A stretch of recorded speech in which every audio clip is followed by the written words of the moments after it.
Charlie Chaplin sits at the head of a mahogany conference table surrounded by men in expensive suits who control the money that makes movies possible. The words hang in the air like poison. Nobody cares about the tramp anymore, Charlie. The world has moved on. What happens in the next 5 minutes doesn't just save Charlie's next film, it creates a cinematic masterpiece that proves some characters are immortal. New York City, 1935, Thursday afternoon, 2:30. The headquarters of National Distributors Corporation on 5th Avenue, 32nd floor. Through the wall of windows, Manhattan spreads below like a concrete promise. The conference room smells of leather chairs and cigar smoke and the particular anxiety that comes with discussing millions of dollars.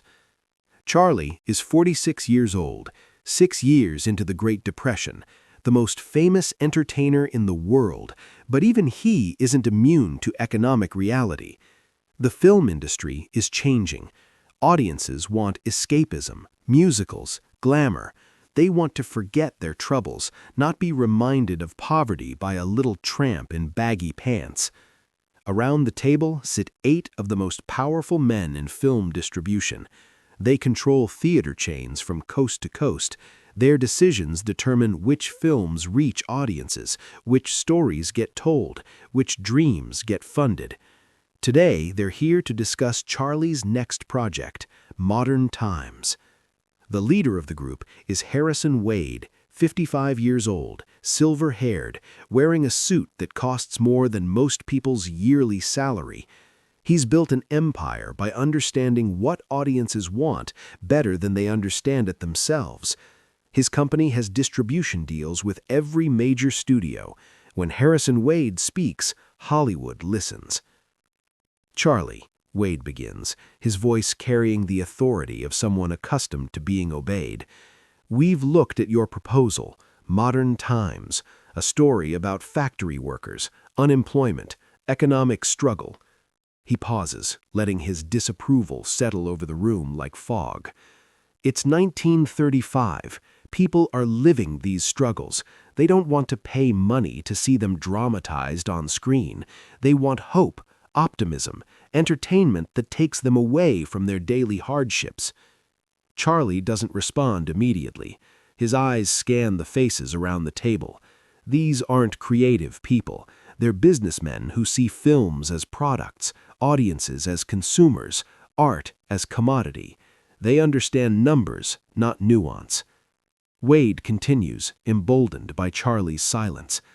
Furthermore, the Tramp character feels outdated. Audiences have evolved. They want sophisticated comedy, witty dialogue, contemporary situations. The little man with big dreams worked in the 1920s, but we're in the modern era now. People want modern heroes. Another executive, younger, more aggressive, leans forward. Mr. Chaplin, with all due respect, when did you last walk among regular people? When did you last stand in an unemployment line or worry about paying rent? The Tramp was relatable when you understood struggle, but you've been wealthy for 15 years. How can you authentically portray working-class hardship? The question cuts deeper than intended. Charlie has indeed become wealthy, famous, removed from the poverty that inspired his most beloved character. These men are suggesting his success has disconnected him from the source of his art. Wade delivers the killing blow. The hard truth, Charlie, is that nobody cares about the Tramp anymore. America has moved beyond that kind of character. We need films that look forward, not backward. Stories about progress, success, the American dream achieved, not the American dream deferred. But then something shifts in Charlie's posture.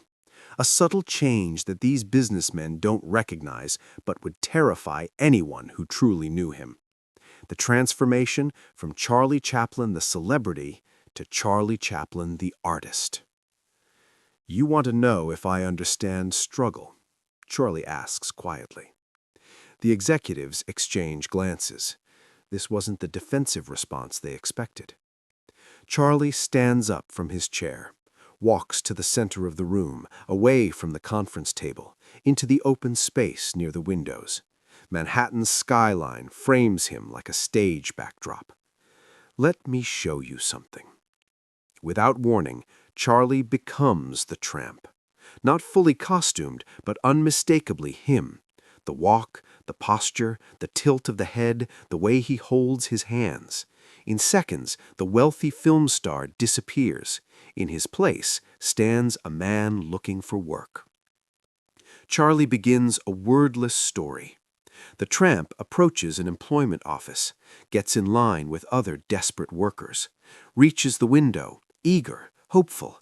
The clerk barely looks up, stamps a form, rejected. No explanation, no compassion, just bureaucratic dismissal. The tramp's face shows confusion, then hurt, then determination. He won't give up.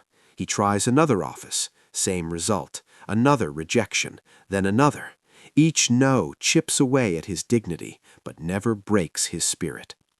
Finally, he finds work, factory work, dangerous, dehumanizing, soul-crushing, but it's work. The tramp performs an assembly line routine, his body becoming mechanical, his humanity slowly disappearing into repetitive motion. The machine breaks down, other workers panic.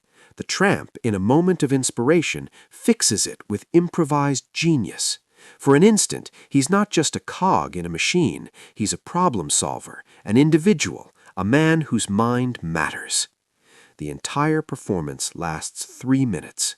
No words, no music, just pure visual storytelling that captures the entire human experience of economic struggle, lost dignity, and stubborn hope. When Charlie finishes, he straightens his tie and looks directly at Wade. That, Charlie says quietly, is why people will always care about the tramp. The room is dead silent.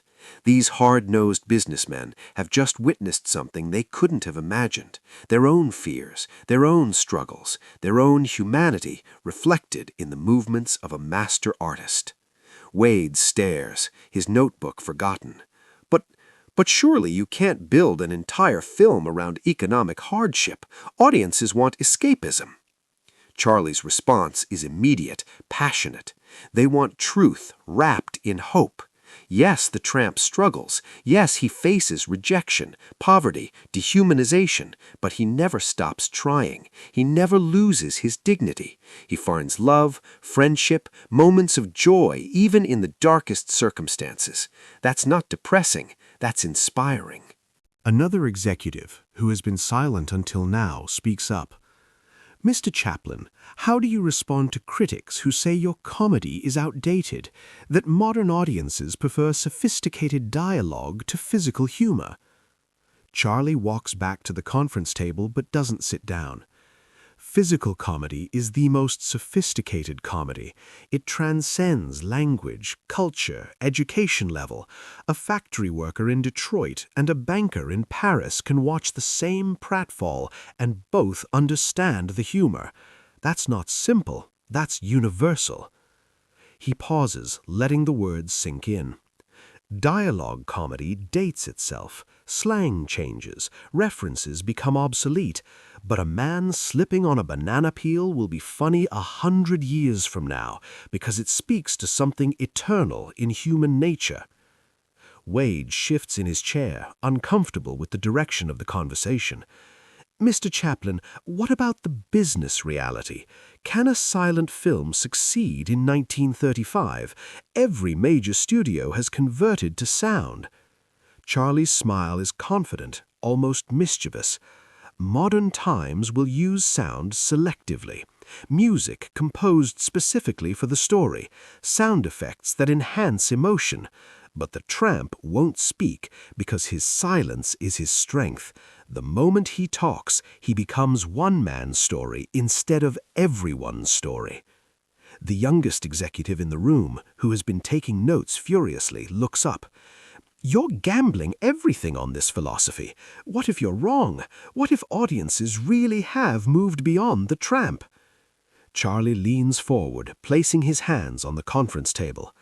Then I'll have failed attempting something I believed in rather than succeeded at something meaningless. But I'm not wrong. I know because I see it every day. See what? People struggling, people maintaining dignity despite circumstances, people finding moments of joy in difficult times. The Great Depression didn't end human nature, it revealed it more clearly. Wade looks around the table at his colleagues, reading their expressions. The room has changed. These businessmen came here to reject Charlie's project. Now they're genuinely considering it. Mr. Chaplin, if we agree to distribute Modern Times, what can you guarantee? I can guarantee it will be the most honest film ever made about what it means to be human in the modern world. Whether that translates to box office success depends on whether audiences are ready for honesty. The meeting continues for another hour, but the demonstration in those first minutes changed everything. The executives agree to distribute Modern Times, not because market research supports it, but because they witnessed something undeniable, the power of authentic artistry. Modern Times premieres 8 months later. Critics are divided. Some call it outdated, others call it prophetic. But audiences respond powerfully. The film becomes a massive success, playing in theaters worldwide. The factory sequence, the one Charlie demonstrated in that conference room, becomes one of cinema's most famous scenes. Decades later, film scholars study it as a masterpiece of visual storytelling that captures the dehumanizing effects of industrialization while maintaining hope in human resilience. The final scene shows the tramp and his love interest walking down a road toward an uncertain future. They have nothing but each other and their determination to keep trying. It's the perfect metaphor for Depression-era America. Broke but not broken. Struggling but not surrendering. Years later, a film journalist asks Harrison Wade about that meeting in 1935. What convinced you to distribute Modern Times when it seemed like such a commercial risk? Wade thinks for a long moment. Charlie Chaplin showed us something we'd forgotten in all our focus on market research and demographics. He showed us that great art doesn't follow trends, it creates them. And sometimes the most profitable thing you can do is trust an artist who understands humanity better than you understand business. Do you regret the initial skepticism? Wade shakes his head. That skepticism was necessary. It forced Charlie to prove his point, and the way he proved it with that demonstration taught me something about the difference between entertainment and art. Entertainment gives audiences what they think they want. Art gives them what they didn't know they needed. That afternoon in 1935, 8 businessmen thought they were protecting their investment by rejecting an outdated character. Instead, they witnessed the creation of a timeless masterpiece that proved some truths are so fundamental they never become obsolete. The Tramp didn't die in the modern era. He became more necessary than ever. Because as long as people struggle, dream, hope, and maintain their dignity despite circumstances, Charlie Chaplin's little man with the big heart will matter. Nobody cares about the Tramp anymore? Modern Times proved that everybody always will.